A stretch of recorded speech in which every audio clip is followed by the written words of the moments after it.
Bismillahirrahmanirrahim. Assalamualaikum warahmatullahi wabarakatuh.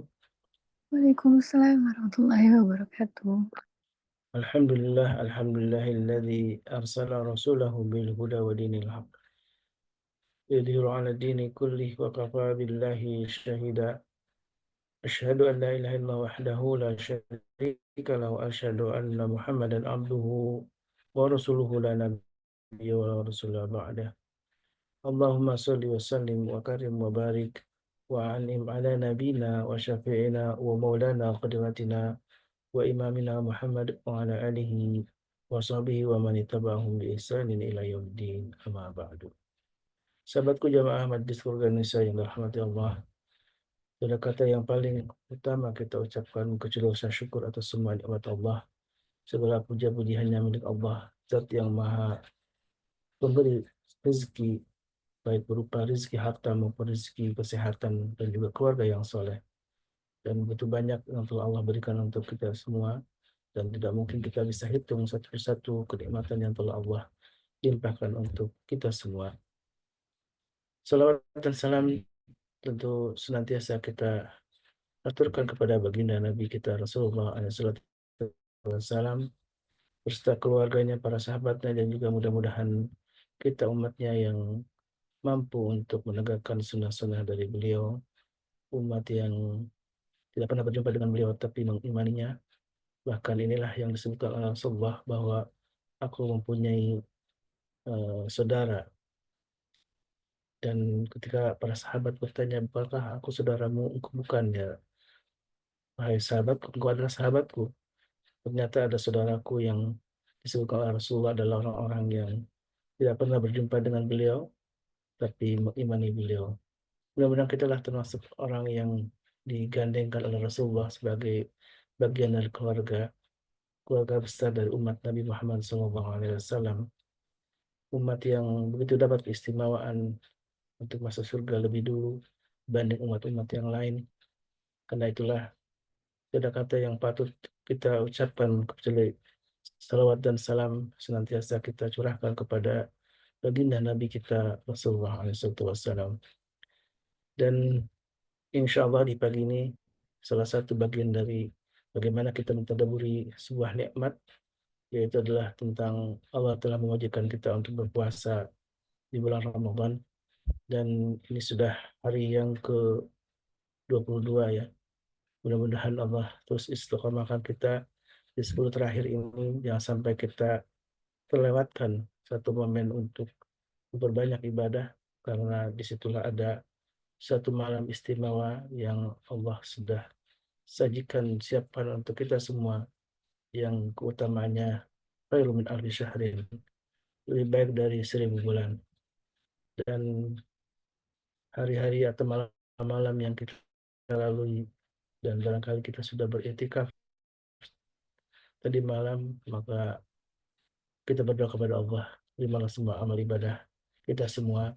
Dan mudah-mudahan ini bagian dari ikhtiar kita untuk uh, menjumpai malam terbaik itu, malam istimewa itu, yaitu Lailatul Qadar. Karena bagi kita yang usianya disebutkan dalam sabda Nabi yang mulia, umat Nabi Muhammad itu baina sittin wa sab'in, di antara 60 dan 70. Apalagi kalau kita hitung dari usia balik, tentu begitu sedikit amal ibadah yang sudah kita lakukan. Bahkan seringkali kita tidak maksimal dalam beribadah. Tapi ada 1000 bulan yang kalau dihitung lebih dari 80 tahun gitu ya, 83 tahun lebih beberapa 4 bulan yang disebutkan sebagai itu pun 1000 bulan, bahkan disebutkan lebih dari 1000 bulan. Artinya keutamaan ibadah yang dilakukan ketika saat malam Lailatul Qadar itu, Allah sudah siapkan pahala yang berlipat, bahkan melebihi usia kita. Dan sebuah kenikmatan tentu yang kita harapkan, kita doakan selalu kepada Allah Tabaraka wa Ta'ala untuk mendapatkan satu malam itu yang hadir bersama kita yang sedang beribadah dimanapun. Mungkin ada yang sedang tidak mungkin beribadah di masjid uh, atau berhalangan, tidak mengapa, karena para wanita bisa beribadah di rumahnya masing-masing, di bilik kamarnya masing-masing, untuk tetap eh, berzikir kepada Allah Subhanahu wa taala di malam itu, di malam yang mungkin kebanyakan orang sedang terlelap tidur, tapi kita memaksakan diri untuk terbangun, memaksakan diri untuk eh, sadar dalam keadaan berzikir kepada Allah Subhanahu wa taala.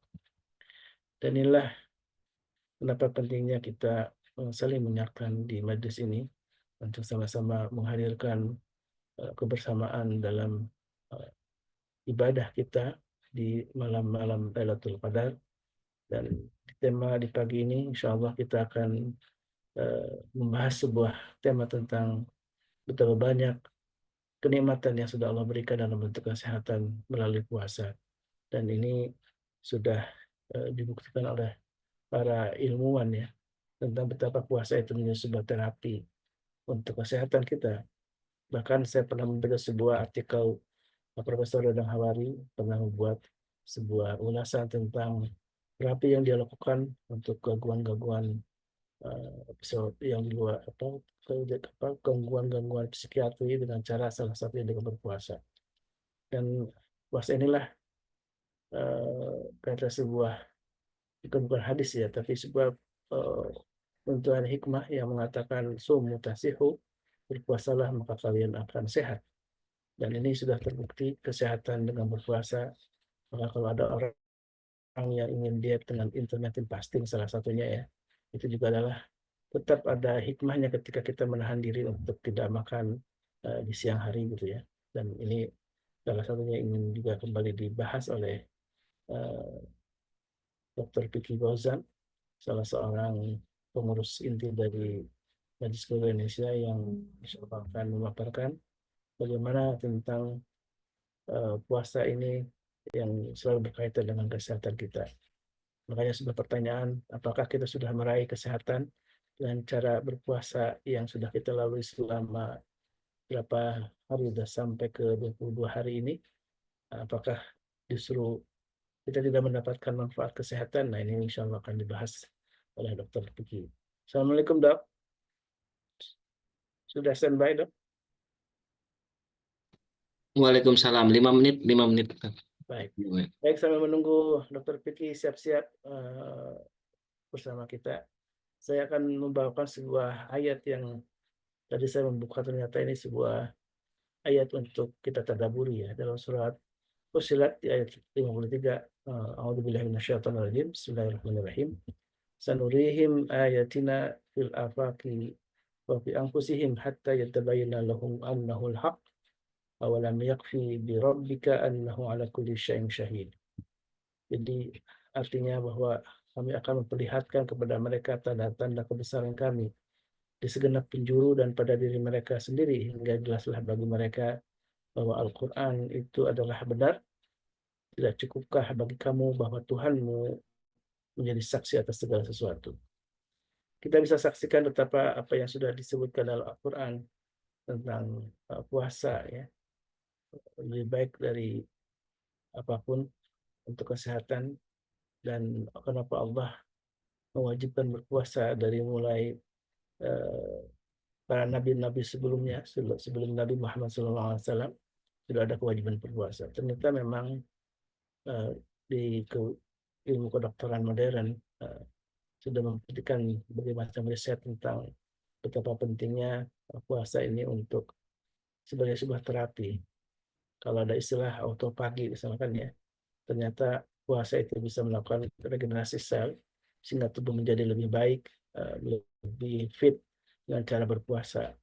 Dan saya pernah membaca juga sebuah artikel tentang proses penyerapan tubuh terhadap makanan yang kita konsumsi. Ternyata itu ada masanya. Masanya itu adalah antara 12 sampai 16 jam.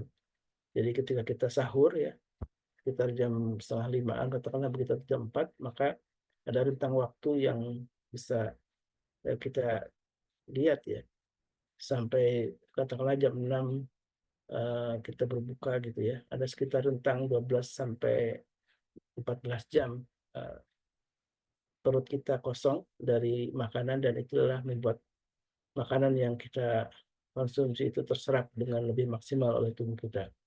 Salah satunya itu yang saya baca tentang apa manfaatnya kita mengosong perut selama 12 atau 14 jam agar penyerapan semua nutrisi yang kita makan dari makanan yang kita konsumsi itu menjadi lebih maksimal lagi.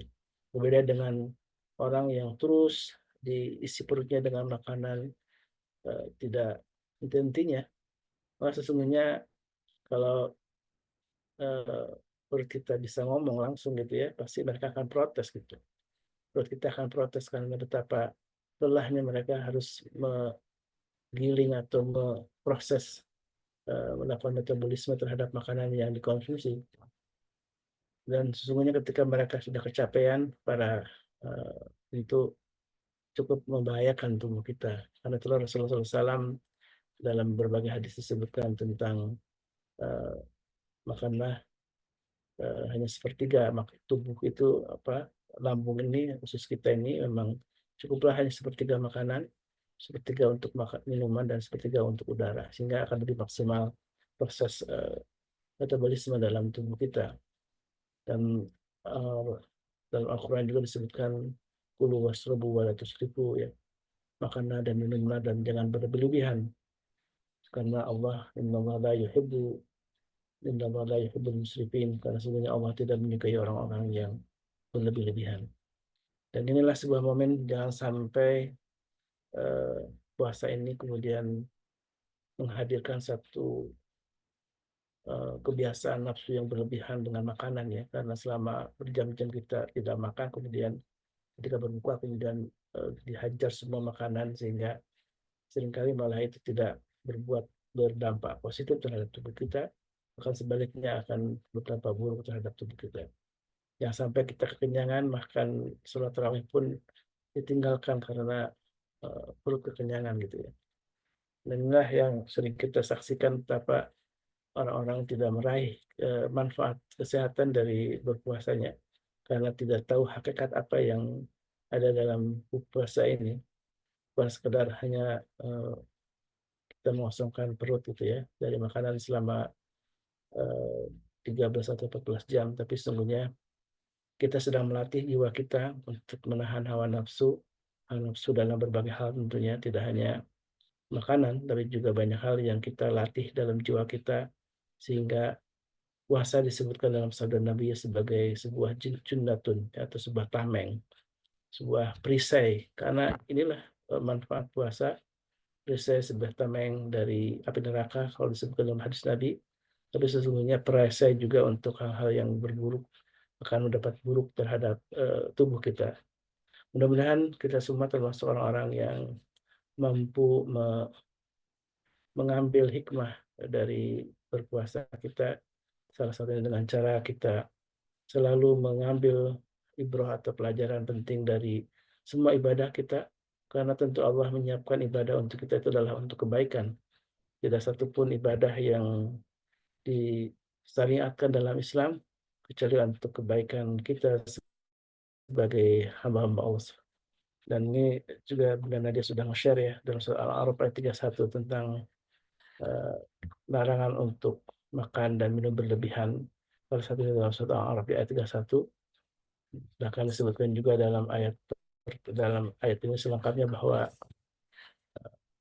kita juga disyariatkan untuk berhias ya ketika berada dalam masjid.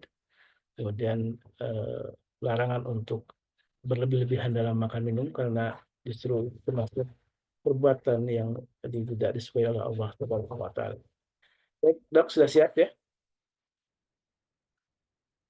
Siap insya Allah, Ustaz. Baik, alhamdulillah topik sudah standby untuk sama-sama kita simak bagaimana sebuah penjelasan tentang, saya membuat judul yang sebuah pertanyaan untuk kepada jamaah, untuk kita semua. Seberapa sehatkah kita, atau level kesehatannya sudah kita raih berapa nih dengan adanya puasa ini? Selama 20 hari lebih kita sudah berpuasa, apakah tambah sehat atau sebaliknya malah tambah buruk? Nah, ini ada masalah yang harus kita evaluasi ya. Silakan Dok, tafadhol mashkur.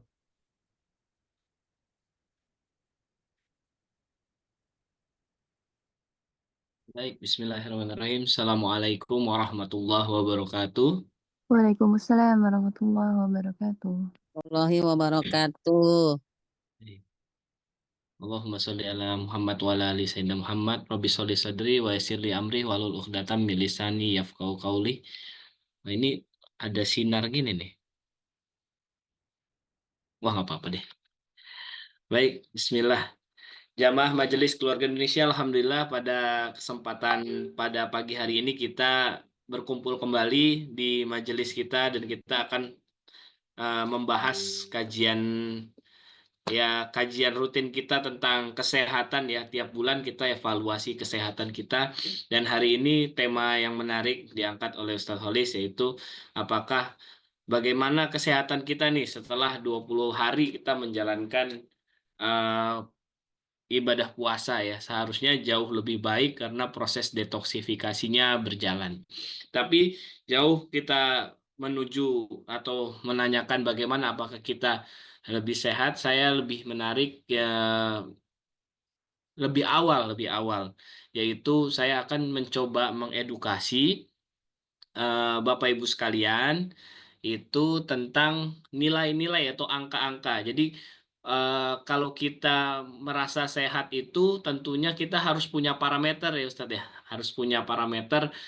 Parameternya itu adalah angka-angka. Memang kalau di medis ada angka-angka yang nah, kita akan pelajari sama-sama nih ya. Pelan-pelan kita akan pelajari sama-sama tentang angka-angka dalam tubuh manusia ya. Ini saya share slide dulu nih. Bismillah.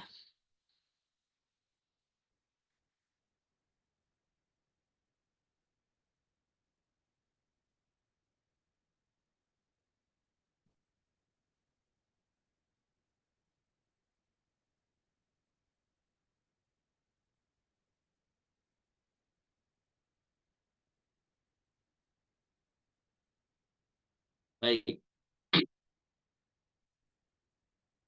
Bismillah, ini adalah slide ya tentang angka dalam tubuh manusia ya. Jadi kalau kita mau sehat nih lihat nih 20 hari ini nih ada manfaatnya apa enggak nih gitu. Ya kita harus memahami angka-angka dulu dalam tubuh manusia gitu ya. Jadi sebelum ke arah sana saya akan jelaskan dokter, perawat, bidan, sivitas rumah sakit itu adalah klinisi ya. Adalah klinisi, mereka mengobati manusia bukan kertas pemeriksaan penunjang. Jadi apa namanya banyak jamaah itu misalnya japri ke saya itu rata-rata kirim hasil laboratorium gitu. Nah, saya menjawab hasil laboratorium itu agak susah. Pasti saya tanya dulu namanya si apa usianya usianya berapa, kemudian jenis kelaminnya apa, lalu gejala utamanya apa. Jadi eh, sulit gitu dokter untuk bisa mengetahui penyakit dari hasil pemeriksaan penunjang gitu. Jadi kalau kita mau lihat nih kita jauh lebih sehat atau tidak, tentunya kita harus mengetahui nilai-nilai dalam tubuh ya. Nah, ini harus difahami dulu bahwa anamnesa itu, jadi dokter itu anamnesa itu 80% dari diagnosa. Jadi beda dokter sama yang betulin mobil atau betulin apa namanya TV ya gitu. Kalau misalnya kita ke tukang yang betulin TV itu ini keluhannya apa? Pasti nanya juga sih ya gitu. Tapi habis itu dia akan periksa. Nah, kalau dokter itu ya 80% itu penegakan diagnosis itu dari anamnesa dan pemeriksaan fisik ya.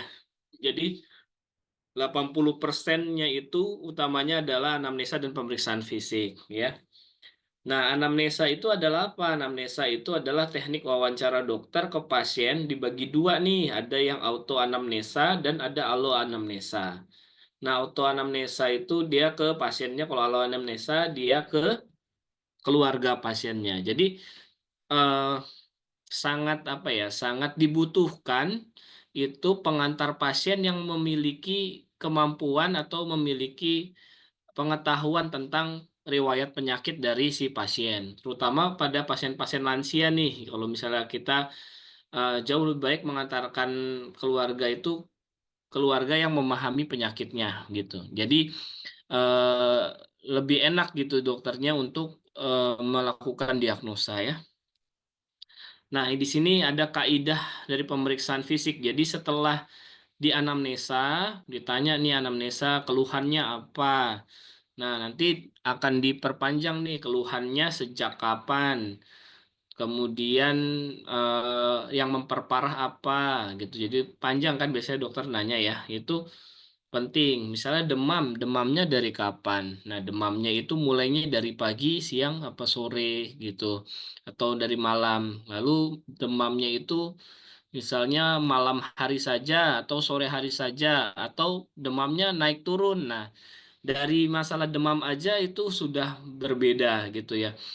Contoh kasus pada anak, misalnya demamnya tinggi terus manteng terus 39, 40, 41 gitu ya, manteng terus di atas, biasanya penyebabnya viral gitu. Diduga ya penyebabnya virus. Tapi kalau demamnya naik turun naik turun naik turun biasanya penyebabnya bakterial gitu. Jadi untuk demam pun juga banyak tuh gitu. Demamnya itu bisa apa? Bisa karena dehidrasi, bisa karena penyakit infeksi, bisa. Infeksi virus tadi biasanya demamnya tinggi terus gitu. Virus itu bisa penyebabnya apa? Bisa aja dia DBD, bisa aja dia ISPA, bisa aja dia influenza gitu. Jadi bisa aja dia penyakitnya virus. Nah, apakah virus perlu antibiotik? Virus tidak perlu antibiotik ya. Jadi tidak semua pasien itu membutuhkan antibiotik tergantung kausanya atau penyebab dari penyakit itu ya. Kemudian misalnya demamnya berapa lama? Nah, itu jadi gini, demamnya mulainya kapan itu juga mempengaruhi diagnosa. Lama demamnya, terus demamnya polanya seperti apa kayak gitu. Jadi itu memiliki interpretasi-interpretasi yang berbeda gitu ya. Kemudian eh, kita masuk nih kaidah pemeriksaan. Jadi setelah dokter itu anamnesa, misalnya diarenya berapa kali, konsistensinya bagaimana, eh, ada ampasnya atau tidak, baunya seperti apa, warnanya seperti apa, itu beda-beda tuh. Diare aja beda-beda. Diare ada penyebabnya watery diare, ada diare yang penyebabnya intoleransi laktosa, ada diare yang penyebabnya bakterial, ada yang diare penyebabnya jamur. Ada yang diare penyebabnya protozoa. Nah, itu beda-beda tuh khas dari diarenya. Diare konsistensinya seperti apa, berapa kali gitu, melilit atau tidak, banyak. Jadi anamnesa itu panjang gitu ya. Ya, panjang dan detail. Tapi tentunya dokter memiliki trik-trik dalam bertanya tuh. Jadi mungkin dokter bertanya satu pertanyaan itu untuk eh, mengetahui banyak banyak kausa gitu. Jadi semakin berpengalaman dokter, semakin dia bisa tajam menanyakan menanyakan kepada pasien atau ke keluarga pasien. Oke, lanjut setelah anamnesa, nah pasien tuh dilakukan pemeriksaan fisik. Ya, ini utamanya itu ada keadaan umum, kesadaran. Jadi keadaan umumnya kayak gimana, kesadarannya seperti apa. Yang kedua tanda-tanda vitalnya kayak gimana gitu. Nah, tanda-tanda vital ini gampang, kita awam pun seharusnya bisa melakukan. Meliputi apa? Meliputi nadi, frekuensi napas, tekanan darah, suhu, saturasi oksigen. Nadi mudah nggak diperiksa? Mudah. Nadi bisa diperiksa di tangan ya, di radial ya. Tinggal diukur dalam 1 menit. Frekuensi napas bisa nggak kita nilai? Kalau kita yang nilai sulit gitu. Yang bisa nilai frekuensi napas itu biasanya orang. Ya, kalau kita ngitung napas kita sendiri, nanti kita yang atur-atur napas kita sendiri gitu. Jadi frekuensi napas yang nilai lawan apa orang ya, keluarga ya, atau ya medis langsung ya. Kemudian tekanan darah bisa nggak kita periksa? Tekanan darah bisa kita periksa ya. Kan udah banyak yang digital ya. Dok, mereknya apa dok? Apa aja mereknya gitu ya. Yang penting baterainya bagus dan ya kadang-kadang kita mesti cocokin juga sama yang ada di vaskes satunya. Jadi kita periksa, terus kita kalau misalnya ada kesempatan, misalnya ada melakukan pemeriksaan di tempat lain ya kita periksa, kita adjust yang di rumah ya, gitu. Jadi sifatnya kita punya tensimeter di rumah itu sifatnya screening ya, bukan diagnostik gitu. Jadi harus difahami ya, jamaah Majelis Keluarga Indonesia memiliki apa namanya, memiliki alat pengukur tensi itu dalam rangka screening, bukan sebagai diagnostik gitu. Diagnostik tuh udah ngejat sendiri gitu, tetap harus didiagnosa oleh ahlinya, oleh dokter ya. Kemudian suhu harus punya nih, jadi di rumah wajib ya. Jadi jamaah MKI wajib punya termometer minimal gitu. Jadi termometer itu nggak bisa digantikan oleh tangan gitu.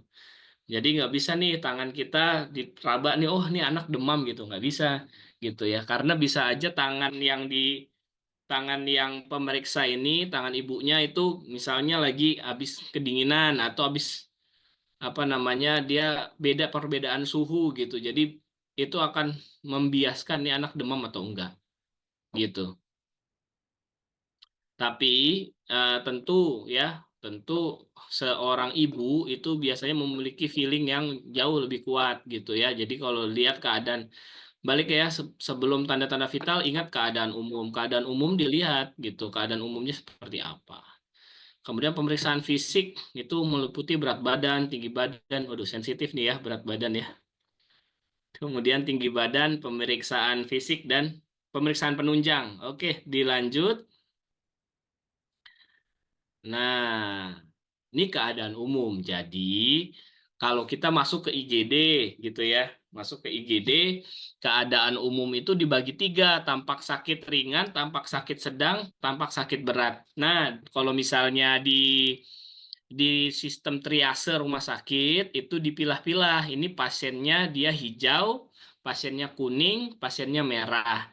Nah, dok, kok kadang-kadang saya di IGD, saya datang ke IGD, saya diperiksanya lama. Iya, karena mungkin triasenya hijau. Jadi di IGD itu dia akan mendahulukan pasien-pasien yang triasenya merah. Jadi di awal itu diklasifikasi nih, oh ini merah nih, dia akan ditangani langsung segera. Tapi kalau misalnya kuning itu masih bisa ditunda, merah dulu dikerjain. Kemudian baru yang hijau. Jadi kalau misalnya dia kondisi aman atau tampak sakit ringan, di IGD akan bukan dicuekin, tapi ada skala prioritas dalam pemeriksaan di IGD ya.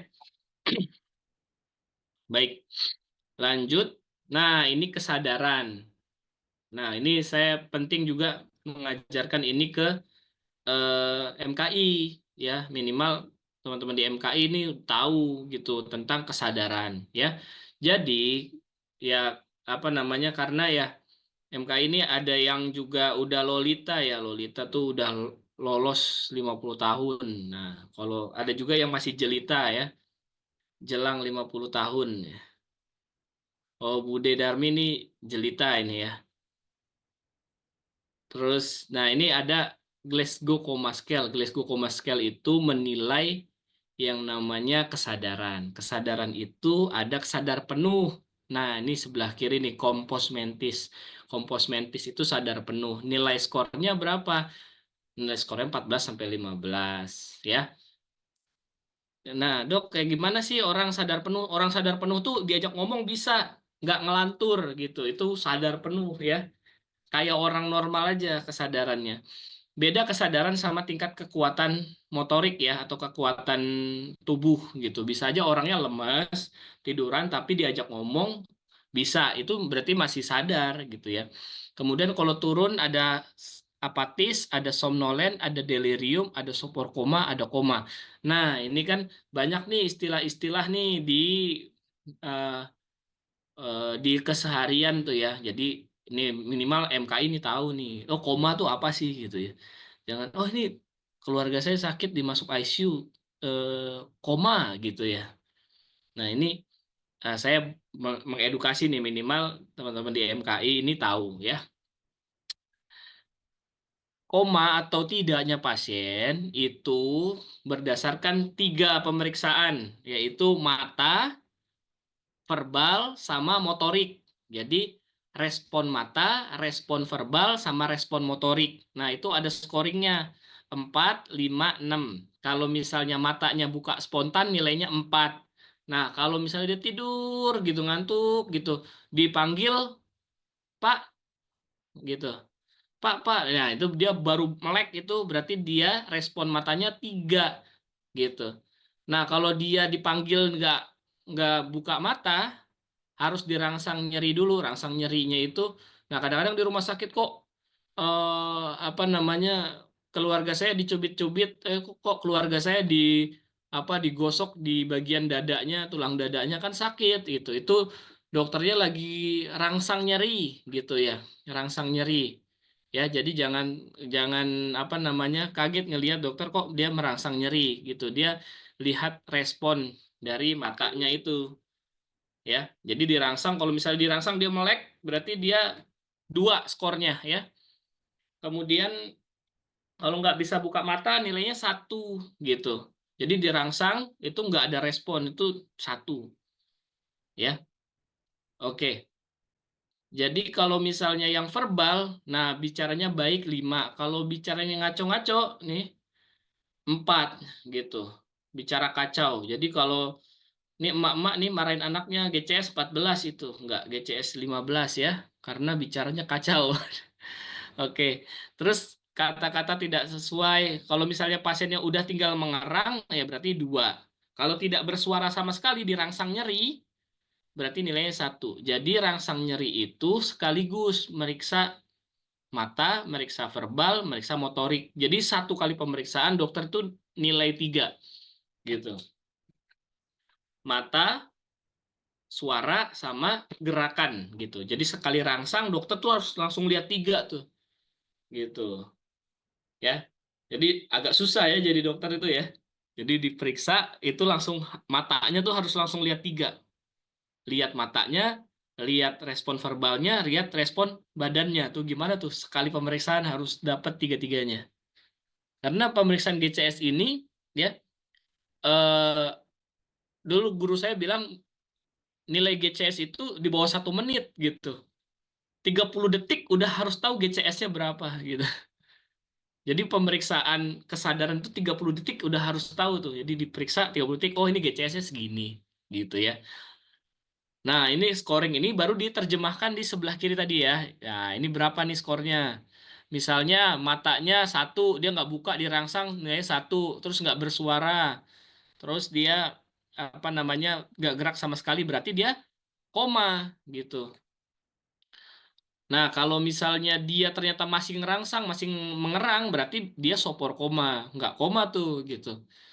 Jadi bisa jelasin ke pasien, oh dia pasiennya sekarang nggak sadar, cuman ngerang. Dia koma nggak? Enggak, berarti dia sopor koma gitu. Koma juga sih, menuju ke koma gitu ya. Nah, ini scoring tuh. Nah, jadi dokter kalau misalnya nanya keadaan, misalnya keadaannya jelek banget gitu, tanya aja, "Dok, nilai kesadaran keluarga saya berapa?" gitu. Nanti si si dokternya akan jelasin tentang ini nih, Glasgow Coma Scale ya. Oke, itu kesadaran penting. Jadi di awal itu keadaan umum sama kesadaran itu cepat, itu 30 detik gitu. Bahkan pasien baru masuk ke ruang pemeriksaan itu langsung bisa dinilai itu. Jadi dokter itu dari pemeriksaan fisik dimulai dari kapan? Pemeriksaan fisik dimulai dari pasien membuka pintu masuk, nah itu langsung dinilai gitu. Oke, lanjut ke tanda-tanda vital. Tanda-tanda vital nadi normal itu 60 sampai 100 ya, tapi kalau anak-anak beda ya, gitu, bayi beda. Kemudian frekuensi napas itu normalnya 12 sampai 24. Anak mengikuti tabel gitu ya. Kalau dewasa rata-rata 12 sampai 24. Tapi kalau 20 di atas 20 sih sebenarnya udah masuk kategori sesak ya, atau 22, 24. Tapi normalnya 12 sampai 20. Nah, suhu normal itu adalah 36,0 sampai 37,5 ya. Kalau di bawah nilai itu namanya hipotermi, kedinginan ya. Bisa AC-nya dimatiin, terus atau bisa aja dia habis kehujanan terus dia kedinginan tuh bisa. Nah, di atas 37,5 adalah demam. Patokannya itu. Saturasi oksigen orang normal tidak dalam kondisi sakit, normal itu 95% ya. Tapi kalau misalnya dia dalam kondisi sakit, demam dan lain-lain, dia target di rumah sakit adalah 92 sampai 95. Bagusnya sampai 95. Tapi kalau misalnya udah saturasi di bawah 95, sudah harus diintervensi dengan oksigenasi ya. Jadi, "Dok, saya sesek, Dok." gitu. Kok pasien "Dok, eh, keluarga saya sesek, tapi kok dokternya nggak kasih oksigen ya?" Ya, ini juga pertanyaan juga nih ya, gitu ya. Jadi dokter itu lihat saturasi oksigen gitu, jangan sampai oksigennya dikasih kebanyakan. Kalau oksigen dikasihnya kebanyakan itu nanti akan ada keracunan oksigen. Ya, jadi pemberian oksigen itu tidak serta-merta sembarangan diberikan oleh dokter. Tentu dia dilihat adalah saturasi oksigen, yang kedua adalah frekuensi napas. Jadi saturasi oksigennya bagus, tapi kalau misalnya dia sesak, apa namanya, RR-nya atau frekuensi napasnya tinggi, itu bisa juga dikasihkan oksigen. Jadi dokter itu memberikan terapi itu pertimbangannya banyak banget gitu ya. Kemudian terakhir ada tekanan darah. Oke, nah ini tekanan darah nih. Tabel, yang mau screenshot, tapi nanti dikirimin deh.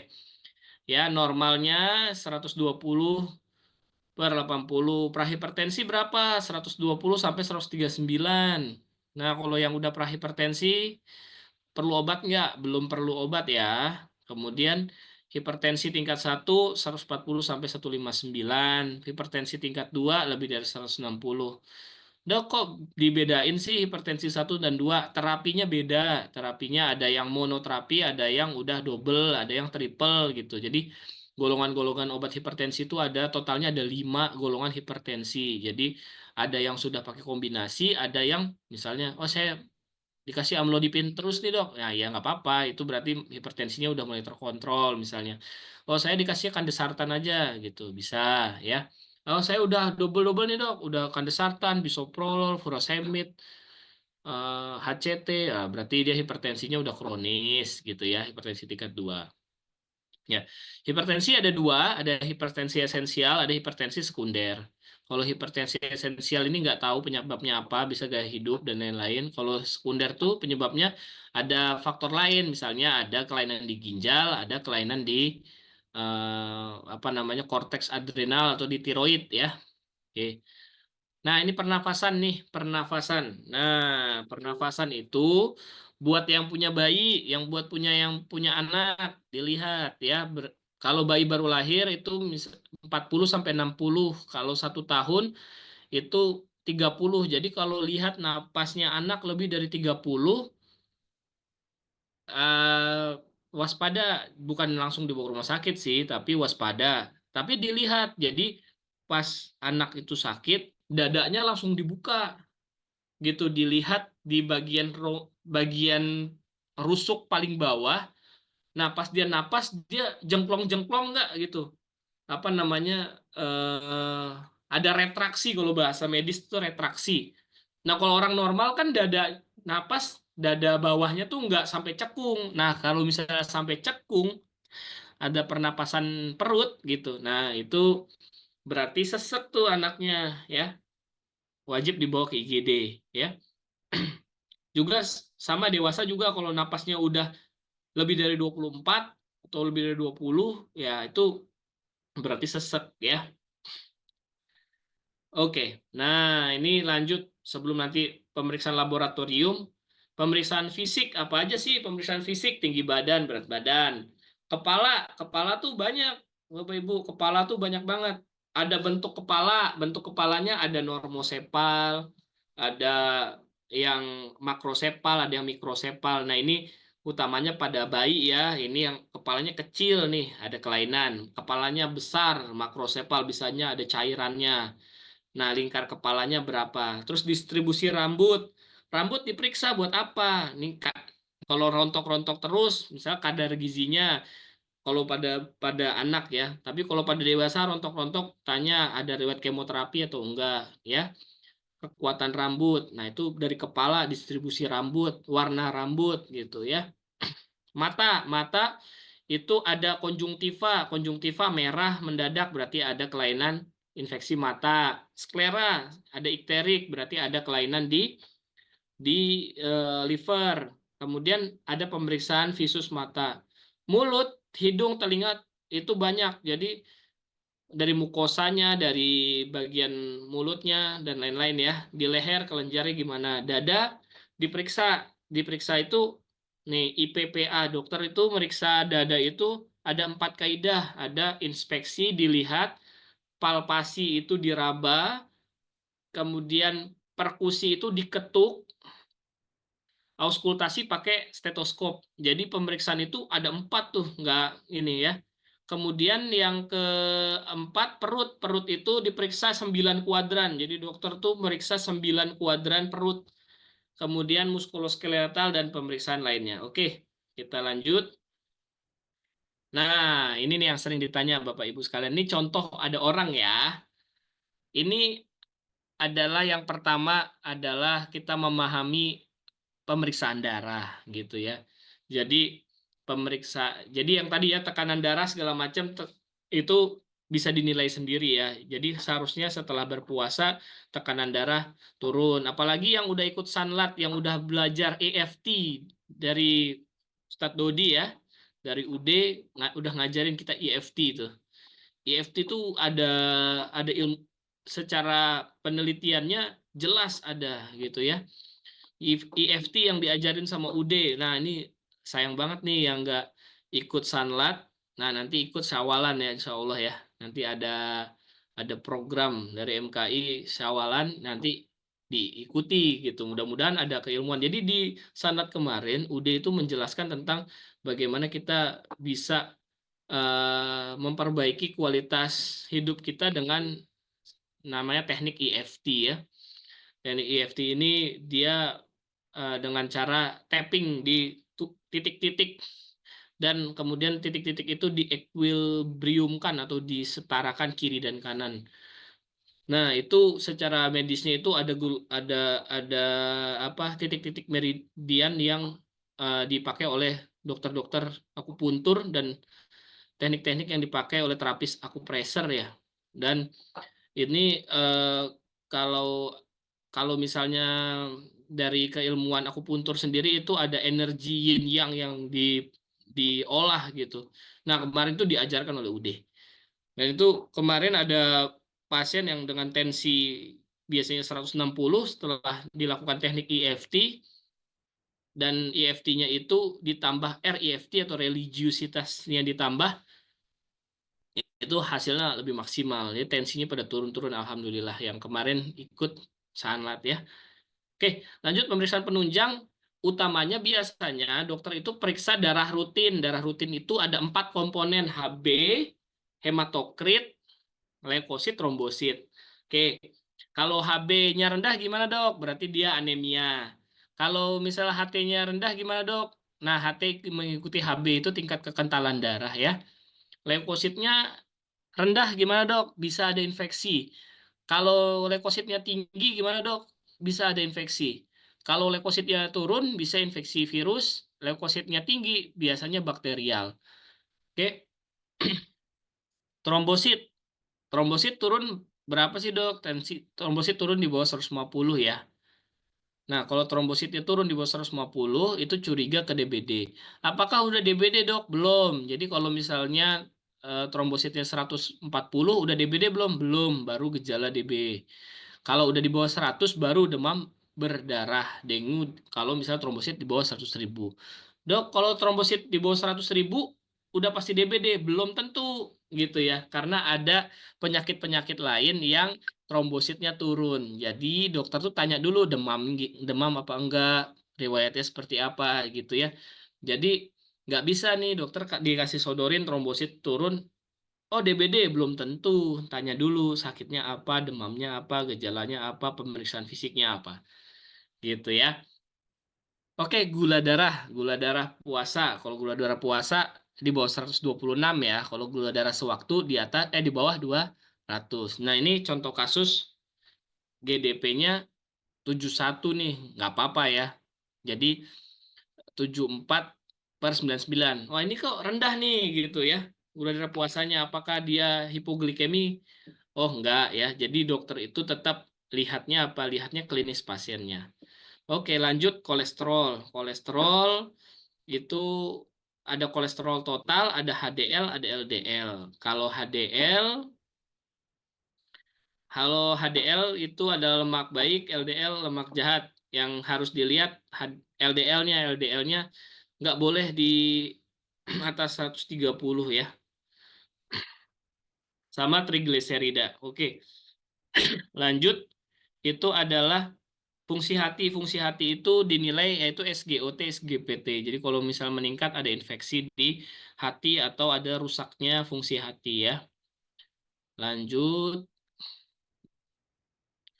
Fungsi ginjal itu ada ureum kreatinin ya. Jadi kalau misalnya kreatininnya tinggi, EEG, nah itu dinilai EGFR-nya nih sebelah kanan ya.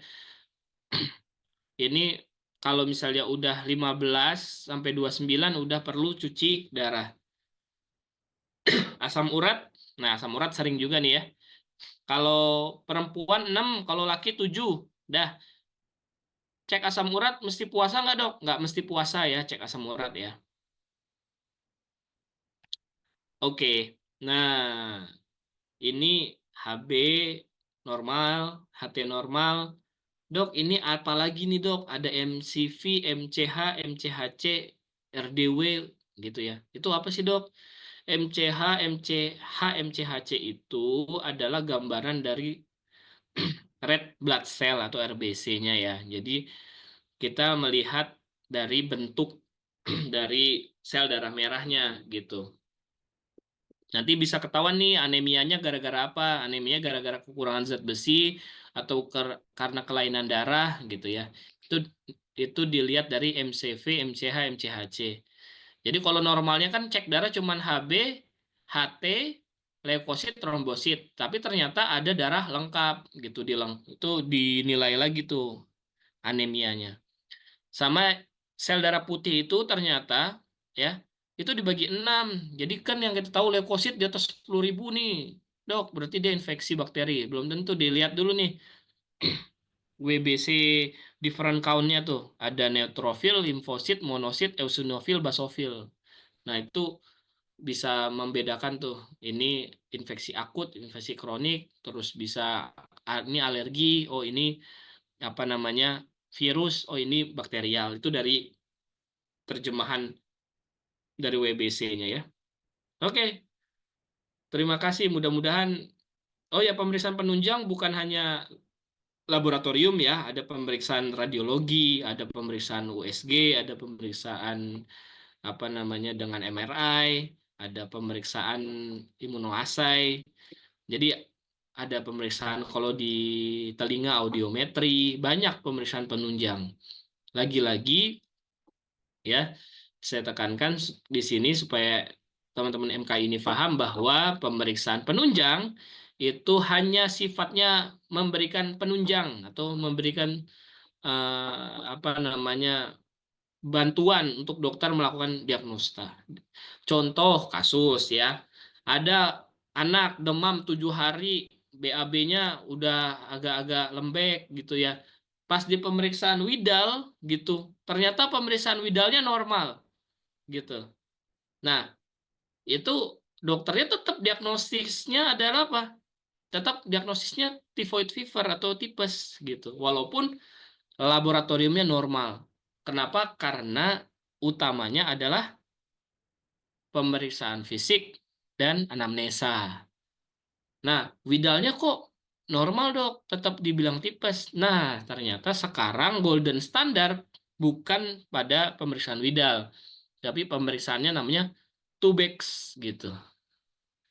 Jadi eh, banyak banyak banyak lah ya apa banyak faktor dokter itu melakukan diagnostik ya. Jadi diagnostik itu banyak. Nah, kaitannya kita dalam puasa ini ya utamanya tanda-tanda vital dulu deh, tanda-tanda vital dalam tubuh kita udah kembali normal atau belum gitu. Nadi kita udah bagus nggak, udah 60 sampai 100 nggak, tekanan darahnya bagaimana, tinggi badan nggak bisa naik, berat badannya bagaimana gitu ya, apakah berat badannya udah mulai ideal apa belum gitu, itu yang harus dievaluasi ya.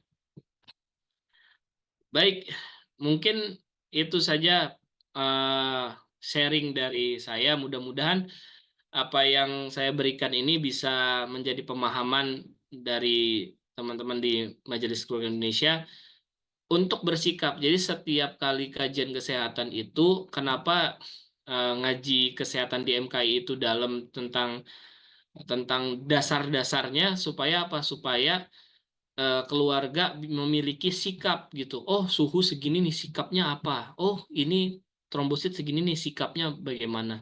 Jadi minimal ibu atau ayah di sini memiliki insight. Oh, ini kayaknya anak saya harus segera deh dibawa ke rumah sakit.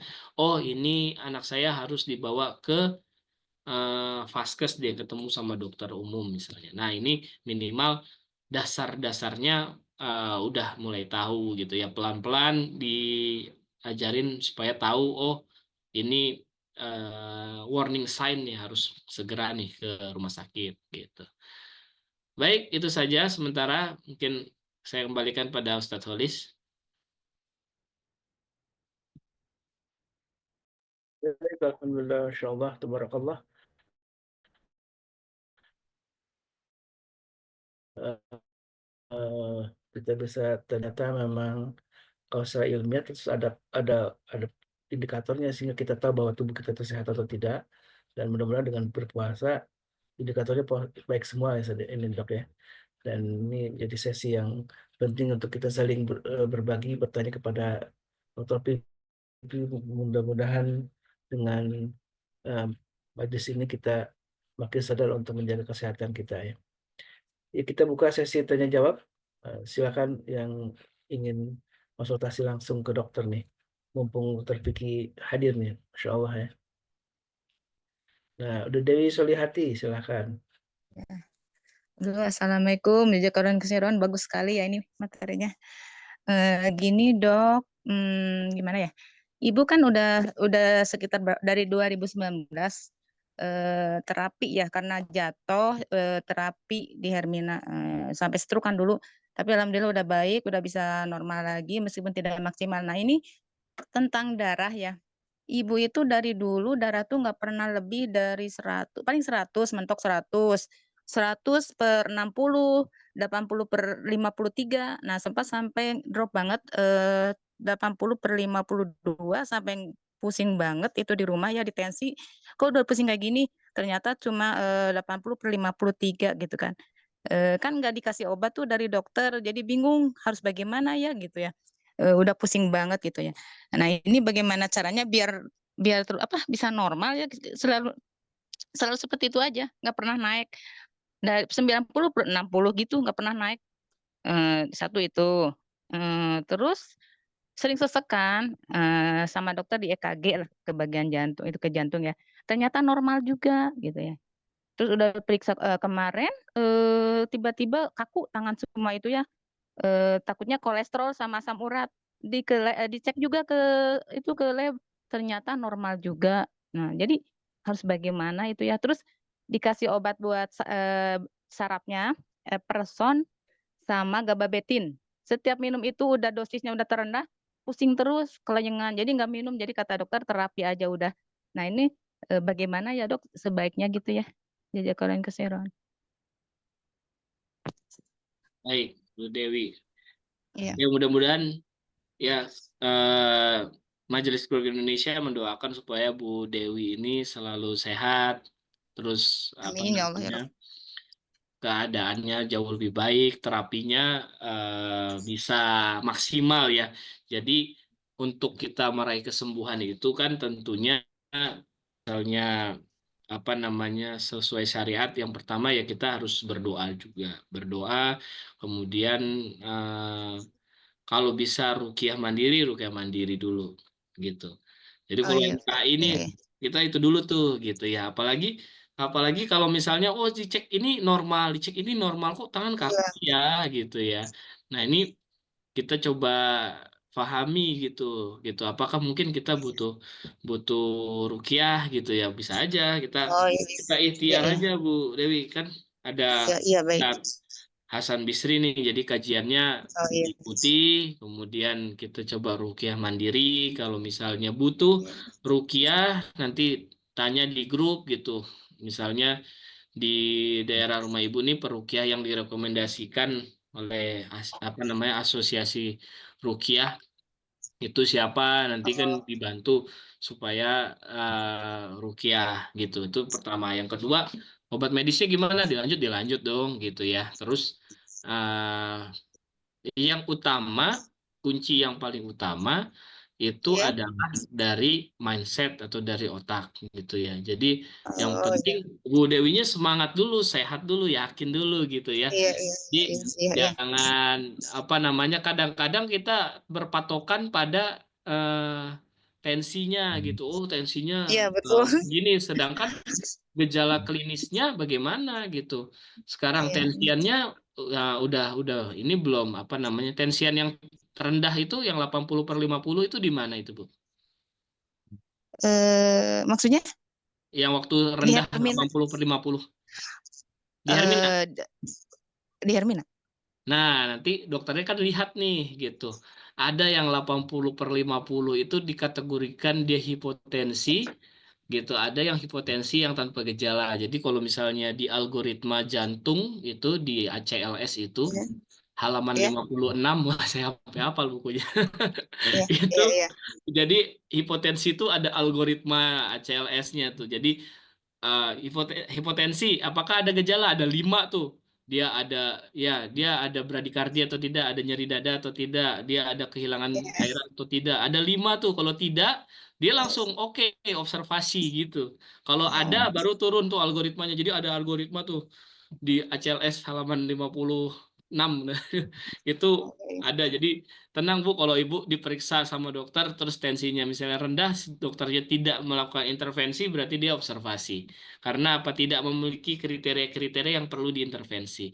Nah, ibunya tenang. Jadi kepercayaan terhadap dokter yang ibu sudah percayai melakukan terapi, ibu ikuti aja. Insya Allah itu sudah Oh, sudah menjadi apa namanya perpanjangan tangan dari Allah untuk bisa menyembuhkan Bu Dewi. Jadi kalau misalnya udah tensi segini, dokter udah tahu gitu. Oh ternyata ini oh tidak perlu intervensi karena dokter punya algoritma yang oh ini tidak perlu, oh ini perlu diintervensi.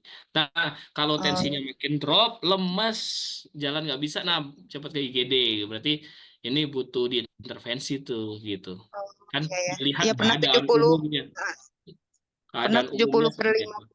Nah, itu kalau 70/50 ke IGD aja gitu. Ya, Terus ke IGD eh, ya, 3 hari. mm, betul. Ya, sehat-sehat Bu Dewi ya. Mudah-mudahan terapinya berjalan. Saran itu ya kita apa namanya? Utamanya bukan medis dulu deh, utamanya kita berdoa sama kita ruqyah dulu baru nanti Iya, medis. Bisa sinergi nggak? Bisa banget sinergi, iya, insya Allah. iya. Ya, Dewi Soalnya ya. udah gini, Dok. Udah di scan kepala, udah di MRI, udah di segala, dokternya bilang normal. Aneh gitu kan. Kalau bilang orang normal semua gitu. Iya. Yang sakit Iya. ibunya ya, Jadi, Bu Dewi? saya sakit kalau anak mah anemia, udah anemia sering transfusi kalau anak. Heeh. Kalau saya sendiri emang seperti itu. Iya. Kalau cucu saya udah apa namanya teh? Apa ya, lupa lagi.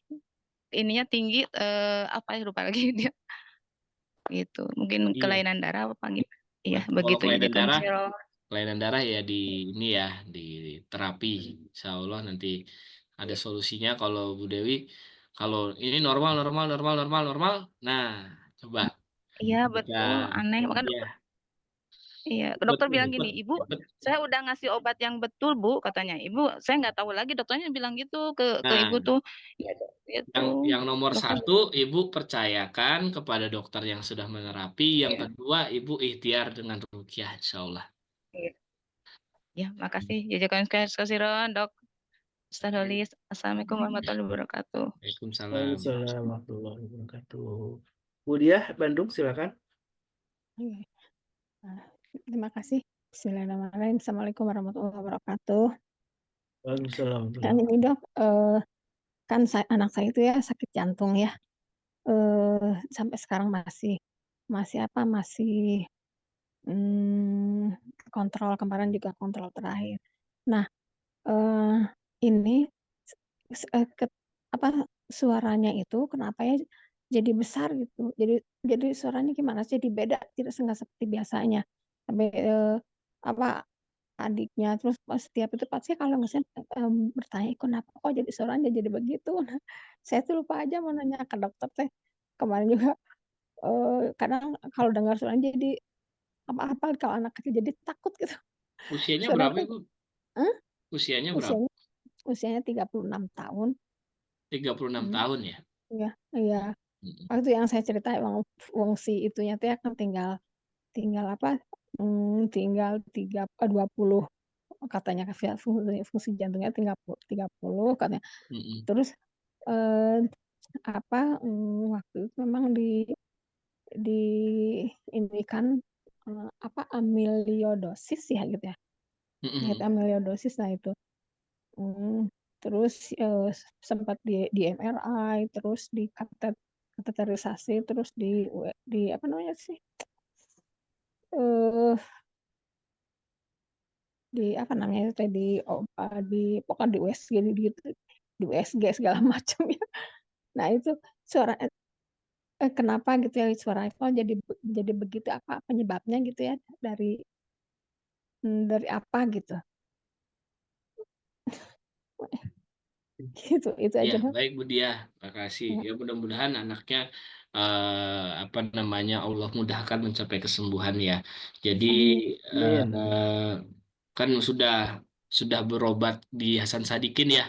Hasan Ya, ya, Sadikin itu udah rumah sakit yang terbaik di Jawa Barat lah, rumah sakit rujukan utama gitu di Jawa Barat. Jadi satu dia rumah sakit pendidikan juga. Rumah sakit pendidikan itu kelebihannya itu pasti diperiksa semua tuh gitu ya, ya, diperiksa ya, semua karena ada kepentingan lain juga, ada ya, kepentingan diagnostik dan ada kepentingan pengembangan ilmu pengetahuan.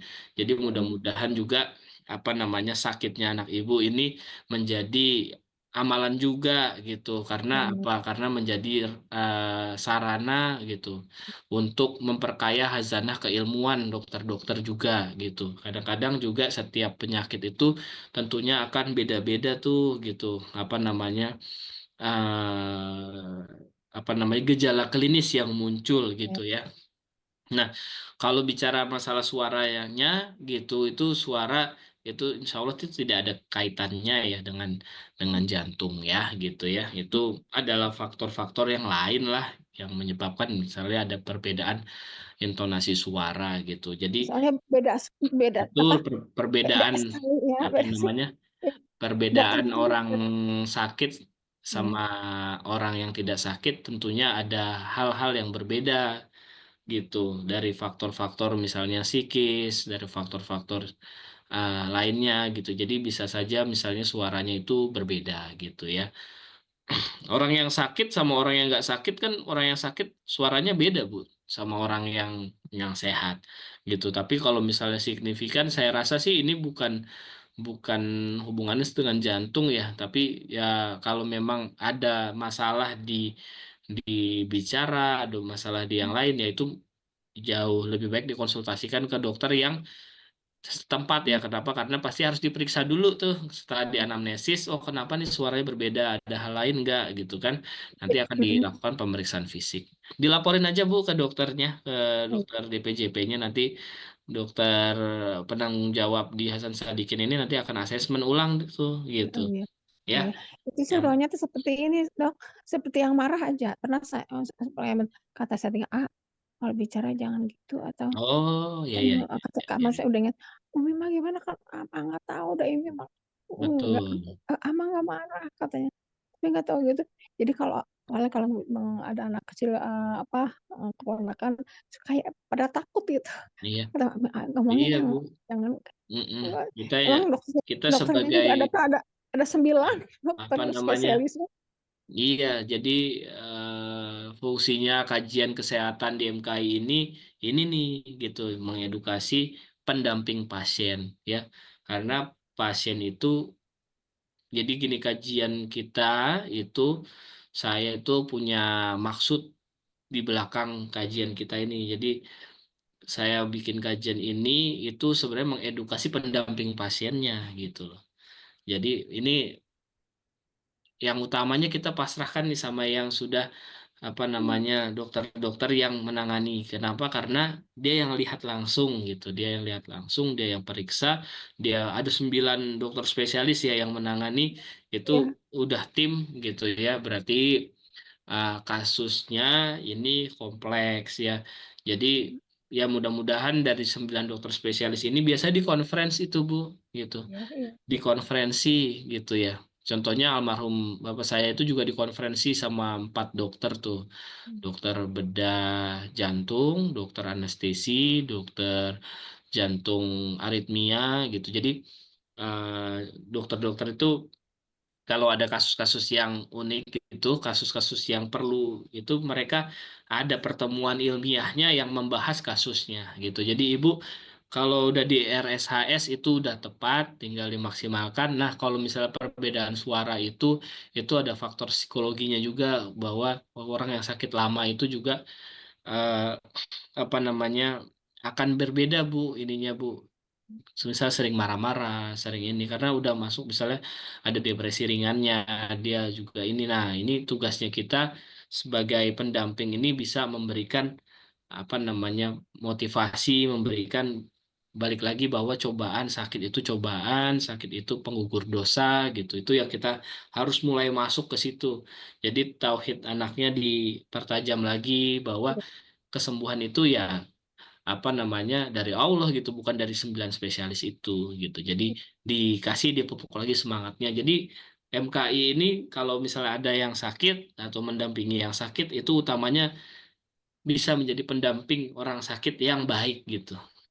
Yang utamanya kita balikin lagi ke pada tauhid kita ya gitu. Kita harus balik lagi bahwa kesembuhan itu milik Allah gitu. Jadi dokter tuh cuma perantara aja. Dan belum tentu dokter juga yang menjadi perantaranya gitu. Bisa aja Iya. peruqyah bisa menjadi Oh, perantara. Atau bisa aja ruqyah mandiri pun atau doa kita sendiri pun bisa menjadi penyembuh gitu. Ya. iya, Iya. iya. Mudah-mudahan makin membaik ya anaknya Ibu ya, Bu Dia ya. Terima kasih. Pernah Iya, Amin, amin, merasa amin. ini, Dok, anak tetap saya pernah semangat, iya, tetap pernah semangat merasa ya. begini, merasa apa? Umi kayaknya iya tuh jadi di apa? Jadi seperti kelinci percobaan.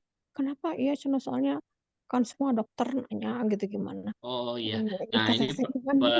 apa Itu juga. eh jadi kalau di rumah saya pendidikan itu bukan sebagai kelinci percobaan, tapi di rumah saya pendidikan itu dia akan apa malah bagus gitu karena diperiksanya lengkap gitu ya, Iya, iya, sehingga data-datanya lengkap gitu ya. Apakah kok jadi ada ada koas yang datang, ada dokter, ada residen, ada ini datang gitu ya. Itu itu insya Allah pahala itu Bu gitu. oh Karena apa? iya, saya juga ingat yang Karena begitu. karena karena ini memperkaya khazanah keilmuan yang nantinya ke depannya misalnya ada juga loh Bu kasus misalnya ini kasus nih belum pernah ada gitu. Iya, Kayak betul, memang jarang kemarin katanya ini. Jarang, jarang makanya iya gitu. di apa Makanya makanya di bukan bukan kelinci percobaan tapi ini justru itu apa pembelajaran ya, untuk pembelajaran ya. terus ya. Jadi namanya dokter itu long life learning Bu, sampai usia puluhan tahun dah, sampai 70 tahun tuh dia tetap tetap belajar gitu ya. Kita juga manusia kan juga begitu ya, tetap belajar. Jadi terus tuh gitu. Apakah kok dokternya nggak tahu sih penyakit ini? Tahu Bu, cuman variasi penyakit itu A sampai Z Bu. Jadi variasi penyakit itu A sampai Z. Nah, penyakit ini kalau gabung sama penyakit yang ini dia akan membeda-beda lagi tuh gitu. Variasi penyakitnya apa. Jadi sudah tepat di RSHS, mudah-mudahan dapat solusinya. Berdoa semoga tim dokter itu bisa menemukan solusi terbaik buat anak Ibu. Amin, amin ya rabbal Iya, alamin. terima kasih dok. Dan harus Ya, tetap optimis dok ya, bahwa betul yang harus menyembuhkan itu optimis. Allah, dan Allah lah yang Iya, maha penyembuh. Dan mungkin saran saya sih sering diperdengarkan Al-Quran ya, karena banyak Iya. murotal-murotal yang khusus untuk ruqyah. Jadi diperdengarkan dengan sebuah niat untuk meruqyah. Mungkin tidak bisa membaca sendiri karena sakit, tapi bisa diperdengarkan. Ya Apalagi kalau mungkin itu mah ibu dia kan ibunya selalu. sendiri, jadi Oh iya. bisa membacakan Al-Quran untuk anaknya. Dan insya Allah ini bagian dari tadi yang sudah disebutkan oleh Allah Subhanahu wa taala dalam firman-Nya ya dalam surat Al-Isra ayat 82 itu kan Al-Quran sebagai syifa, sebagai penyembuh ya untuk semua penyakit. Dan insya Allah kita doakan Bunda ya, Bunda dia untuk Ya, semua terima kasih dok. yang dialami Masih oleh susah. putranya jadi kebaikan. Pertama menggugurkan dosa tadi, dan dua juga menjadi amal jariah karena kata dokter ini, kata dokter Piki kan menjadi sebuah bagian yang memang selalu diteliti ya, apa nih perkembangan penyakit, karena terus mungkin semakin hari semakin banyak penyakit yang Allah turunkan, tapi sesungguhnya Allah juga akan menurunkan obatnya, itu sebuah janji Allah dalam hadis Nabi yang mulia gitu ya. Bunda Nadia silakan. Assalamualaikum warahmatullahi wabarakatuh, Wassalamualaikum warahmatullahi Dokter wabarakatuh. Ketum. Jadi gini, dulu itu waktu saya sering fashion show kan pakai high heel ya, 17 cm. Nah, terus lama-lama ada saraf kejepit, sering berobat ke dokter saraf. Nah, kemudian si dokter ini kan tensi nih kanan kiri itu, tensinya beda. Yang satu 120 per 100 apa per 90 gitu. Terus satu lagi tuh beda pokoknya. Yang kanan sama yang kiri pas ditensi pokoknya beda. Si dokter ini bingung padahal dokternya udah senior, dokter saraf senior di Bandung gitu dong. Sampai sekarang saya nggak paham kenapa tensi itu kanan dan kiri hanya selang berapa detik itu kok beda gitu dok. Gimana? Makasih dok. Assalamualaikum. Waalaikumsalam warahmatullahi wabarakatuh. Baik. Jadi ini tensi ya, tensi kiri kanan berbeda atau enggak? Jadi gini, yang pertama tensi yang berbeda kiri dan kanan itu ada kalau memang klinisnya ada ya, kalau emang klinisnya aja itu ada namanya Takayasu sindrom ada gitu, tapi timpangnya beda banget jauh, atau ada kelainan arteri bisa gitu ya. Nah, kalau misalnya tadi ya pemakaian high heel yang tinggi, tinggi banget tapi tuh 17 cm. Iya dok, dulu disuruhnya gitu. 17 cm. Jadi itu bisa aja misalnya itu pemeriksaannya tekanan darahnya di tangan apa di kaki? Di tangan kanan Oh, kiri. di tangan. Kalau di Iya. tangan kanan dan kiri ya apa namanya dan ada gejalanya itu ada sindromnya namanya Takayasu. Kemarin Takayasu tuh jarang banget gitu. Saya seumur hidup jadi dokter baru ketemu satu gitu kan. Terus tapi ya nggak harus ada gejalanya gitu. Gejalanya ya memang ada signifikan gitu. Tapi ya harus harus diperiksa lagi sih. Kalau bedanya nggak jauh-jauh banget ya nggak apa-apa gitu. Itu variasi normal aja sih. Bu Nadia ya, jadi nggak menjadi signifikan ya, kecuali signifikan. Nah itu bagusnya diperiksa lebih lanjut gitu ke ahli penyakit dalam atau ke jantung sih. Kalau neuro bukan bukan bidangnya gitu, lebih ke jantung dan penyakit dalam gitu. Terus kalau misalnya hubungannya sama high heel kayaknya sih nggak ada, kecuali ya itu gangguan gangguan klep dari pembuluh darah di kaki itu bisa aja. Cuman itu pemeriksaannya tekanan darahnya beda kiri kanannya di kaki pemeriksanya gitu. Gitu. Nah, pemeriksaan lanjutannya apa? Pemeriksaan lanjutannya USG Doppler di kaki gitu. Jadi pas udah tahu nih vital sign kiri kanan beda gitu, pasti nanti kan diperiksa lebih lanjut lagi tuh gitu. Ada USG, ada USG Doppler pembuluh darah gitu. Jadi banyak. Jadi nggak jadi satu patokan ya. Nah, lagi-lagi utamanya klinis dulu. Tadi kan kaidah dokter itu keadaan umum dulu tuh. Keadaan umumnya bagus, nggak ada masalah, nggak perlu terapi gitu.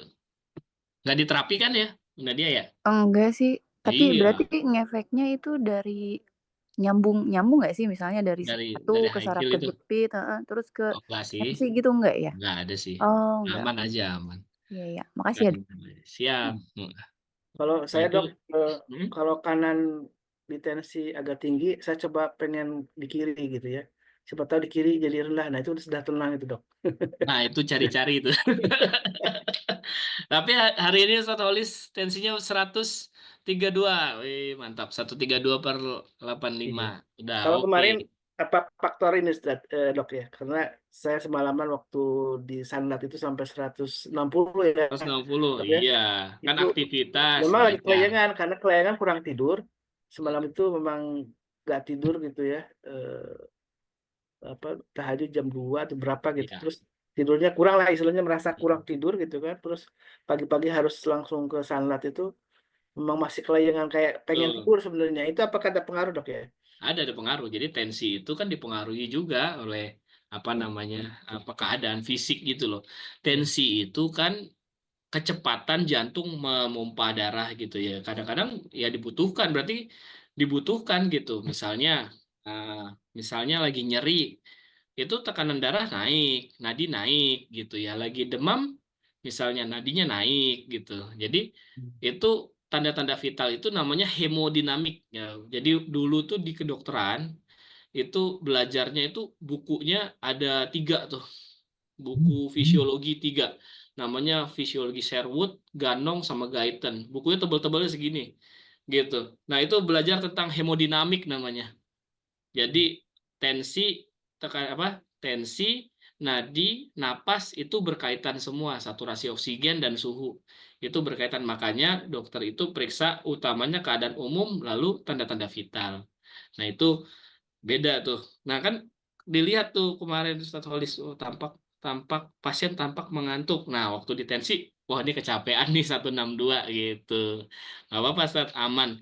Yang penting kalau misalnya hipertensi itu kan juga ditegakkan diagnosa kalau 2 kali pemeriksaan tinggi, nah itu baru hipertensi.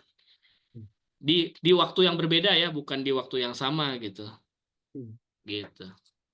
Ya, Ustaz. Ini ada pertanyaan dari admin nih. Termo yang bagus digital apa air raksa? Digital.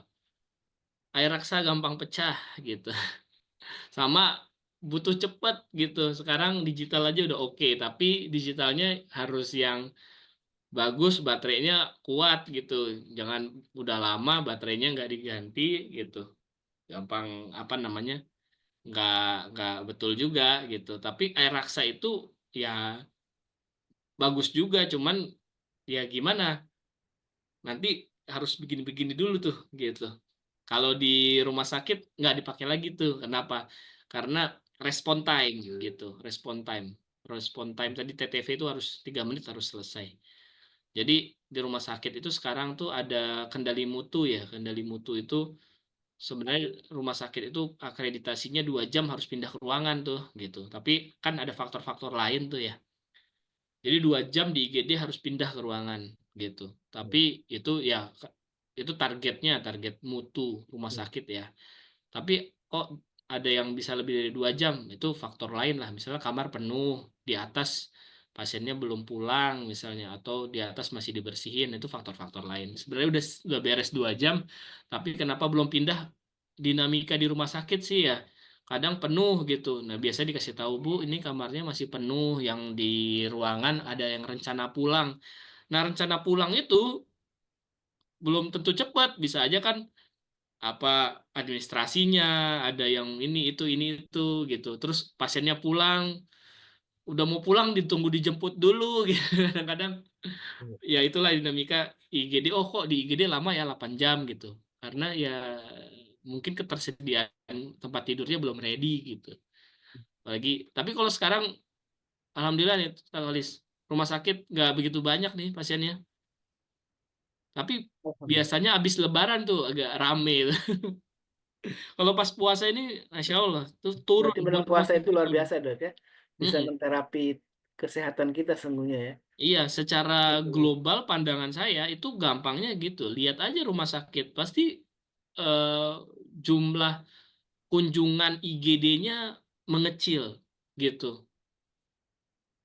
Tapi yang saya rasakan tuh setiap Ramadan itu banyak itu yang sering menjadi menjadi ini ya, menjadi apa namanya? eh, gambaran buat kita ya, refleksi diri kita ya. saya sepengalaman saya di IGD itu angka kematian DOA atau meninggal di rumah terus ke IGD itu yang saya rasakan ya dari Ramadan ke Ramadan itu memang lebih banyak sih ya gitu. Nah, apa ya? Ya itu refleksi diri kita juga ya. Apakah kita tuh sampai ke Ramadan berikutnya itu loh. Ya baiknya kita ya jaga kesehatan supaya apa? Supaya kita bisa bertemu di Ramadan berikutnya. Itu mungkin refleksi ya dari apa ya saya bisa melihat oh kok iya cukup banyak Tat. Banyak yang meninggal tuh banyak ya saya dua selama 20 hari ini yang meninggal di IGD datang meninggal gitu berapa ya? Empat, empat, empat. Biasanya tuh sebulan tuh satu ketemunya tuh dua gitu ketemu. Ini udah empat nih belum selesai empat. Nah, ini menjadi refleksi kita juga ya mudah-mudahan kita sehat terus dan sampai ke Ramadan Amin. berikutnya. Amin amin ya. Amin, amin, amin. Ya. Baik Cukup, dok, Ustaz. mungkin ini eh, kalau tidak ada lagi bertanya sedikit, nanya sedikit nih soal kalau pemeriksaan darah tentang neutropil itu kemarin waktu anak saya dirawat gitu ya, Mm-mm. sudah dites darahnya, kemudian semuanya baik kecuali yang neutropilnya aja yang agak sedikit turun dari rujukan 52 itu ke 51,8. Tapi dokter memang tidak memberikan intervensi obat-obatan untuk hal itu gitu ya. Apa ini Iya. neutropil itu apa dok? Mungkin kalau ada sedikit penjelasan. Neutrofil itu ada neutrofil segmen ada neutrofil batang ya. Jadi kalau neutrofil itu kalau yang segmen itu biasa ya bakterial tuh gitu ya. Tapi Hmm. apa namanya kalau misalnya cuman bedanya dikit itu nggak begitu signifikan ya gitu. Apa bedanya jam 5 kurang 1 menit sama jam 5 lewat 1 menit? Kira-kira bedanya apa? Tetap jam 5 itu.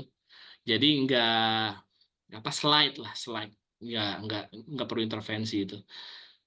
Jadi HB misalnya dia normal 12. Terus dia HB-nya 19,9 ya nggak apa-apa. Atau 12,1 ya nggak apa-apa gitu. Jadi lagi-lagi lihatnya gejala klinisnya jadi nggak baca baca laboratorium tuh ada seninya ya jadi ada seninya nggak semuanya kita intervensi ya dokternya nggak intervensi kan ya Ustaz ya Enggak dok. iya Ini berarti memang aman untuk aja itu penyakit anak saya ini masih dalam proses penegakan diagnosa karena kan dari mulai ya autoimun yang indikasinya IBD, mm, kemudian karena lari ke apa namanya pegal-pegal dan betul indikasinya juga ada rheumatoid arthritis gitu kan. prevalensinya aja prevalensi autoimun itu ada 1 banding 100.000 gitu 1 banding Masih langka seratus ya. ribu ya kan jadi tentunya mencari diagnosanya butuh hati-hati karena kaitannya sama terapi yang berkelanjutan tuh gitu. Hmm. Dan posisinya juga udah tepat eh, apa namanya berobatnya udah pas tuh posisinya. Karena di situ gudangnya tuh, Iya betul. gudang profesor-profesor di situ semua tuh. Ya ya terdekat ya, ya yang utama ya di RSCM tapi kan ini anaknya nih, anaknya RSCM. Insya Allah ya. Mudah-mudahan Amin. Amin. Ustadz juga mendapatkan apa kejelasan gitu. Oh ini terapinya ini. Amin. Amin. Ya Rabbal alamin. Baik, alhamdulillah. Alhamdulillah. Dan kalau untuk keluarga Nisa berarti yang paling penting tadi dimiliki selain tensi, alat termometer, apalagi dok yang sebagai ini wajibnya harus dimiliki oleh para keluarga MKI ini di rumah sebagai apa namanya screening awal gitu dok. Apa aja dok? Ya sama ini alat saturasi oksigen tuh boleh juga gitu supaya kita tahu saturasi oksigen nih kalau misalnya sesak gitu kan. Terus yang kalau misalnya itu kaitannya sama penyakit deh. Kalau misalnya emang ada darah tinggi, kalau ada sakit gula ya punya glukometer gitu aja. Kalau yang lain-lain sih saya rasa nggak perlu lah. Kalau misalnya dia emang ada asma ya punya nebulizer gitu-gitu aja. Tergantung Tapi penyakitnya ya. yang paling utama termometer sama ini aja. Sama tensi-tensi pun ya kalau misalnya ada hipertensi, kalau enggak termometer cukup. Sama P3K lah, P3K. P3K harus punya ya, kayak betadine gitu-gitu. Minyak but-but gitu. Ya pokoknya yang punya yang buat pertolongan pertama lah gitu. bioplasenton misalnya gitu. Jadi jangan dikasih odol lah, kasih minimal bioplasenton walaupun nggak nggak apa namanya bukan terapi utama ya. Tapi kalau misalnya ada apa nama luka bakar jangan dikasih odol lah. Kalau MKI lah udah tahu lah, udah pernah diajarin. Mantap. Masya Allah. Padahal itu untuk sikat gigi ya. Bukan Ya. untuk- Baik, Alhamdulillah kalau memang tidak ada kita ini udah hampir jam 7. Biasanya memang tema kesehatan itu selalu mengundang banyak pertanyaan. Karena berkaitan dengan tubuh kita, kesehatan kita dan Wafi amsikum apalah tubsirun kata dalam firman Allah Subhanahu wa taala dalam diri kalian itu memang kita diperintahkan untuk terus mengamati, meneliti apakah tubuh kita baik-baik saja atau tidak. Jangan-jangan amanah tubuh yang sehat yang diberikan oleh Allah itu tidak kita jaga dengan baik. Maka itulah salah satu bagian yang sesungguhnya adalah syariat kita sudah menghendaki bahwa orang yang kuat itu memang lebih dicintai oleh Allah daripada orang yang lemah. Walaupun orang itu beriman gitu ya. Jadi orang beriman al-mu'minul qawiyyu ahabbun ilallah minal mu'minil dhaif gitu ya. Jadi orang mukmin yang kuat itu memang lebih dicintai oleh Allah Subhanahu wa taala. Karena ini adalah bagian orang yang sehat, kuat tentu bisa menjalankan ibadah dengan lebih baik lagi dan sekali lagi kalau dalam hadis-hadis Nabi disebutkan bahwa sedekah menjadi bagian untuk menolak bala gitu kan. Maka kata Rasulullah SAW, dawu mardhakum bisadaqah, obatilah penyakitmu itu dengan sedekah, maka sedekah mudah-mudahan jadi wasilah amal soleh yang akan mendatangkan kesehatan untuk kita, keberkahan untuk keluarga kita, dan banyak hal yang bisa didapatkan dengan kita rutin bersedekah, apalagi di Ramadan ini. Ramadan menjadi eh, bulan yang istimewa untuk kita meraih pahala yang banyak dan tentu keberkahan dan ampunan dari Allah Subhanahu wa taala. Dan ada satu pengumuman juga yang sudah di-share oleh Teh Nadia ya, yang insya Allah akan ada cinta kado cinta untuk guru-guru kita, dan insya Allah ini akan menjadi bagian ungkapan rasa seperti takzim kita, seperti terima kasih kita dari para santri atau jamaah MKI untuk para guru kita, dan insya Allah akan kita kemas dalam bingkisan untuk para guru kita, dan semuanya barang-barangnya itu juga diambil dari produk-produk jamaah MKI yang biasa jualan di Sabtu Ahad, dan juga kalau di Ramadan ini di setiap sore ada kegiatan bazar Ramadan, pasar Ramadan MKI, dan ini semuanya produk-produk yang dijual itu salah satunya akan jadi bingkisan untuk para guru kita.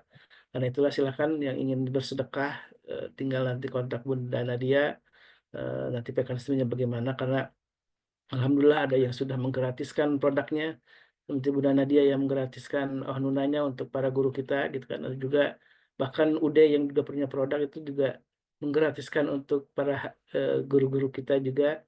Banyak hal yang bisa dilakukan dengan kita berbagi, salah satunya dengan kita ingin mendapatkan keberkahan dari para guru kita dengan kita takzim, rasa hormat kita, rasa cinta kita kepada mereka, salah satunya dengan bingkisan Ramadan. Mungkin tidak terbanding ya dengan ilmu yang mereka bagikan untuk kita setiap hari dari mulai pagi kemudian di malam hari untuk menambah keimanan kita, menambah pengetahuan kita dalam agama ini. Kita hanya sedikit saja berbagi dengan mereka dengan berbagi cinta ya, untuk berikan rasa tali kasih kita atau tali cinta kita sebagai murid terhadap guru-gurunya. Silakan yang ingin berinfak bersedekah dan jadi bagian dari bingkisan bingkisan cinta kita, kado cinta kita untuk para guru kita, untuk segera menghubungi Bunda Nadia. Masih ada waktu sampai kapan Bunda Nadia? Sampai tanggal 25. Sampai 25 ya, Iya. kita akan dikemas di dalam sebuah paket insya Allah dan akan kita serahkan kepada para guru kita. Mudah-mudahan Allah ridho dengan semua amal kita yang mungkin masih tidak seberapa di Ramadan ini, tapi kita punya semangat terus untuk memperbanyak ibadah di 10 terakhir, apalagi ini momentum yang sangat luar biasa, yang sangat istimewa, yang tidak ada di hari-hari lain atau di bulan-bulan lain. Maka manfaatkanlah setiap hari, setiap malam untuk berzikir kepada Allah, memohon ampunan Allah, bertadarus Al-Quran, salat malam yang banyak, dan tentu Allah Subhanahu wa taala akan melimpahkan satu kenikmatan keberkahan untuk hidup kita bersama keluarga kita. Mari kita tutup dengan doa kafatul majlis. Subhanakallahumma wa bihamdika asyhadu an la ilaha illa anta astaghfiruka wa atubu ilaik. Alaikum minkum hadana wa iyyakum. Assalamualaikum warahmatullahi wabarakatuh. Waalaikumsalam warahmatullahi wabarakatuh. اللهم ارحمنا بالقرآن واجعله لنا إماما ونورا وهدى ورحمة. اللهم ذكرنا منه ما نسينا وعلمنا منه ما جهلنا وارزقنا تلاوته آناء الليل وأطراف النهار واجعله لنا